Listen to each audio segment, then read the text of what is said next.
یکی از دانشمندای بزرگ که در تمام اعصار از بوعلی‌سینا صحبت میشه دلیل داره همش. اون به خاطر اون دانش بسیاری که داشته و به خاطر اون علاقه‌ای که داشته که توی تمام وارد میشه به تمام دانش‌های اصل خودش تسلط پیدا میکنه. بوعلی‌سینا تنها کسیه تو دانشمندان ما میبینیم، ما کمتر کسی رو داریم که توی 12 دانش کتاب بنویسه. ما اکثر دانشمندانمون مثل ابو نصر فارابی، ابو ریحان بیرونی، ابو سعید ابوالخیر، زکریای رازی و خیلی عمر خیام، خیلی در همه دانش‌ها مثل هندسه، نجوم، فیزیک، اینا همه سرآمد بودن، اینا میدونستن. ولی بوعلی‌سینا تنها کسی هستش که تو تمام دانش‌ها کتاب نوشته. و خب پزشکیش هم که دیگه اصلا خودش میگه من پزشکی رو در کمترین زمان دست پیدا کردم و خیلی برای من راحت بود.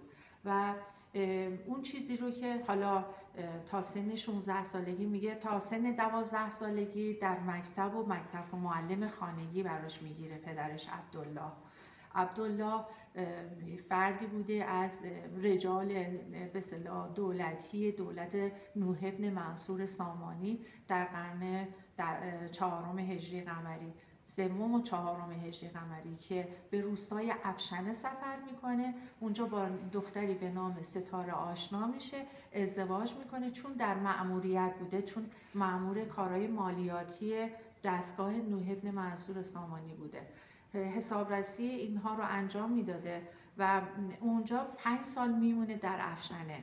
و بوعلی‌سینا 5 ساله بوده که برمیگردن به بخارا، پایتخت سامانیان، و در اونجاست که بوعلی‌سینا رشد پیدا میکنه و پرورش میبینه و پدرش میبینه که خیلی باهوشه. یک عبدالله ناطلی، یکی از دانشمندا، معلم اولش بوده که بهش توصیه میکنه که به عبدالله پدر بوعلی‌سینا میگه که این رو بذار ادامه بده، هیچ کاری ازش نخواه، فقط بذار که تحصیلات رو ادامه بده.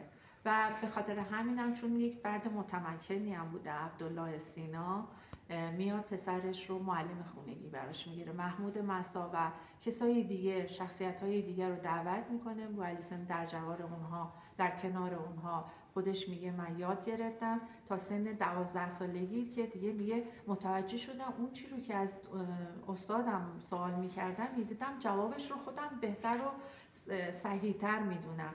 به خاطر همین دیگه دیدم که نه، استادم بیشتر از من نمیدونه.